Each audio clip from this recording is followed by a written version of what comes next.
Mummy एक second रुक जाओ, बस एक सेकंड, व्लॉग स्टार्ट कर लूं, ठीक है। तो guys welcome back to my vlog channel. आज ये हमारे घर पे पढ़ने के लिए आए हैं। इनका पेपर है 1.5 महीने बाद और आज की वीडियो में आप लोग इनको पढ़ता हुआ देखेंगे, ठीक है। क्या पढ़ रहे हैं भाई हम? मैं हिंदी के चैप्टर याद कर रहा हूँ और आंटी मेरा टेस्ट ले रही है। यस, तो गाइज देख सकते हैं आप, ये हमारी मम्मी टेस्ट ले रही हैं। ये इन्होंने हिंदी के चैप्टर याद करे हैं और ये मम्मी इसमें से क्वेश्चन पढ़ पढ़ के सुना रही हैं और ये आंसर याद कर करके सुना रहे हैं, ठीक है। तो मम्मी हमारा काम कहाँ तक पहुंचा है? मैं ट्यूशन नहीं पढ़ाती हूँ, ये बच्चा मेरे पास आया है वैसे ही और मैं ऐसे पढ़ा रही हूँ। तो गाइज ये ट्यूशन नहीं पढ़ाती हैं अक्सर, ये आपको पता ही है, ये वो इजी, ठीक है, ऊपर वाले फ्लोर पे रहते हैं। ये 2 महीने बाद इनके पेपर हैं और ऐसी शिकायत आई है कि अपने घर पे बहुत ज्यादा पढ़ते हैं, तो इनको थोड़ा सा कम पढ़ाना है। इसीलिए फिर हमारी मम्मी ने बोला कि ठीक है, तो कम पढ़ाना तो हमारे घर पे भेज दो, हमारे घर पे हम कम पढ़ा देंगे। तो ये कम पढ़ा रही है, ठीक है। सॉरी फॉर द डिस्टर्बेंस, ठीक है, आप पढ़ा लो भाई। अब आप लोग बैक कैमरे से देख लो चुपचाप। मम्मी फटाफट दूसरा क्वेश्चन पूछो, जल्दी जल्दी पूछो। प्रस्तुत कहानी में प्रेमचंद्र ने गधे की किन स्वभावगत विशेषताओं के आधार पर उसके प्रति रूढ़ अर्थ यानी कि मूर्ख का प्रयोग न कर किस नए अर्थ की ओर संकेत किया है? बताओ जी, आंसर दो, घरे बोलो ना। देखना मम्मी ऑन कैमरा चल रहा है, जल्दी बोलो। ये मैंने ढंग से याद नहीं करा। मम्मी देख लो क्या पढ़ा रही हो ट्यूशन तुम यार, इसको क्वेश्चन भाई दोबारा क्वेश्चन बोलो, जल्दी बोलो। पहले मैंने बताया ना मैं ट्यूशन नहीं पढ़ा रही हूँ। अच्छा ठीक है ना, नहीं पढ़। तूने क्वेश्चन में लिखने में ही गलतियां कर रखी हैं। प्रति तूने गलत लिखा हुआ है। प्रति ऐसे क्या कह रहे हो? जाता है। गाइस ये कह रहा है कि ये वाली क्लिप जो बन रही है ना, ये काट दो भाई, ये नहीं कटेगी, ये 50 सेकंड की बन चुकी है, ये आगे तक बनती रहेगी। बताओ मम्मी। प्रति तूने गलत लिखा हुआ है। प्रति पे छोटी ई की मात्रा आती है हमेशा, बड़ी ई की मात्रा नहीं आती है। प्रस्तुत कहानी में प्रेमचंद्र ने गधे की किन प्रति स्वभावगत विशेषताओं के आधार पर उसके प्रति रूढ़ अर्थ कहते हैं ब्रैकेट में मूर्ख का प्रयोग न कर किस नए अर्थ की ओर संकेत किया है? जवाब दो जी। मूर्ख बंदे को मतलब मूर्ख इंसान को गधा कहा जाता है और गधा एक मूर्ख है। मूर्ख पशु माना जाता है। हाँ, मूर्ख पशु माना जाता है उसे। पर लेखक ने उसे ऋषि मुनियों का नाम दिया है और शुभ हानि लाभ में वह हमेशा शांत रहता है।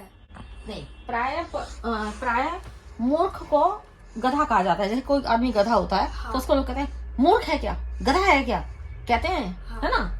अच्छा इससे कोई और क्वेश्चन पूछो, पिछला कोई क्वेश्चन पूछो इसके बाद हाँ, है ना। ए पिछले वाले तो आते हैं, चलो पिछला पूछो।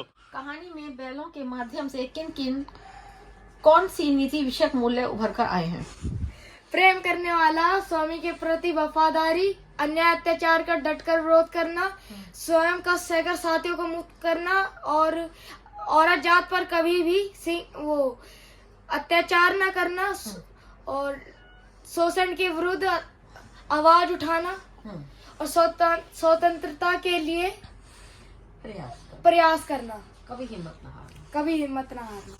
तो गाइज आप लोग देख सकते हो यहाँ पे ट्यूशन चल रही है। मेरा तो भाई हाथ थक गया फोन से रिकॉर्ड करते करते। अब मिलते हैं थोड़ी देर के बाद। इसको थोड़े से ना क्वेश्चन ढंग से याद करने, तो वैसे इसने याद कर ली है लेकिन थोड़ा थोड़ा बीच में ना लैग खा रहा है, मतलब बोलते बोलते थोड़ा सा आंसर भूल जाता है। क्या हैंग हो रहा है गाइज, ये थोड़ा थोड़ा बीच में हैंग हो रहा है। तो मम्मी को इसको थोड़ी देर पढ़ाने देते हैं, फिर जब अच्छे से याद हो जाएंगे ना फिर दोबारा कैमरा स्टार्ट करेंगे और दोबारा क्वेश्चन आंसर सुनेंगे, ठीक है मम्मी? है ट्यूशन के लिए रेडी भाई। किसी ने अगर अपने बच्चे ट्यूशन पढ़ाने हो ना तो हमारे पास भेज देना। हमारा एड्रेस अगली वीडियो में बताऊंगा, ठीक है। सहने वाला, सहिष्णुता सहने वाला और सुख। इतनी पढ़ाई तो मैंने भी नहीं करी कभी। तो गाइज हमारी मम्मी हमसे एक क्वेश्चन पूछने वाली है। अब ये इसके क्वेश्चन बुक में से एक क्वेश्चन पूछने वाली है। एंगल सही से रखना बस कैमरे का, ठीक है। पूछो मम्मी।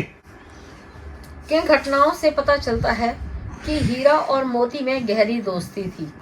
घटना भाई ये थी, देखो, हीरा मोती की गहरी दोस्ती की घटना ये थी कि मैं एक बार पेटीएम कराने गए थे दोनों के दोनों, ठीक है, केवाईसी करवाने के लिए अम्मी। कैमरा नहीं हिलना चाहिए भाई, देखो। तो एक बार ना गांधीनगर गए थे दोनों के दोनों केवाईसी कराने के लिए। एक की केवाईसी हुई नहीं, दूसरे की हो गई। तो फिर जो दूसरा था ना वो उसको दूसरे देश में जाके भी पैसे पेटीएम करता था, ऑनलाइन नेट बैंकिंग होती थी उनकी, ठीक है। तो इससे पता चलता है कि देखो दूसरे देश में रह के भी हीरा मोती को पैसे केवाईसी से ऑनलाइन यूपीआई पेटीएम करता था, नेट बैंकिंग करता था। तो भाई ये तो एक सच्चा दोस्त ही कर सकता है ना ऐसे, वरना कोई आजकल पैसों के पीछे लोग कितना मर रहे हैं, वो नेट बैंकिंग कर रहे हैं। तो मैं है ना, अब और कोई क्वेश्चन पूछो। कुछ आता भी है तुमको? भाई चल यहाँ से। किस मैं- गधी ने तुमको पास कर दिया? टीचर थी क्या, गधी थी वो? चल यहाँ से। भाई पास हो गया, बढ़िया 92% से पास हुआ था। मेरे 9th में चल यहाँ से। सेम मेरी ये भी यही क्वेश्चन आया था कि हीरा मोती की दोस्ती के बीच का राज लिखो। मैंने लिख दिया भाई यही। गांधीनगर गए थे दोनों भाई, दोनों ने पेटीएम कर दिया एक दूसरे को। दूसरे दिन मम्मी पता तुम्हें बिहार रहता था हीरा और मोती लंदन चला गया, लंदन से भाई यूपीआई कर रहा है उसको। अरे तू बैठ यहाँ से, पढ़ने दे बच्चे को। लाओ भाई लाओ, कैमरा इधर ले आओ, लाओ भाई चलो ठीक है। अब आप लोग पढ़ लो, ठीक है, बहुत हो गई मेरी क्लास तो बहुत हो गई, अब इनको पढ़ाओ। याद हो गया चैप्टर अच्छे से? Thank you so much video बनाने के लिए, थैंक यू। यह क्लिप एक मजाक थी, इसको कृपया करके सीरियस ना लीजिए और अपनी पढ़ाई को सीरियस लीजिए, पढ़ लीजिए, वरना मेरी तरह यूट्यूबर बन जाएंगे। वैसे यूट्यूबर बनना भी अच्छी बात है, लेकिन पढ़ना भी अच्छी बात है, ठीक है।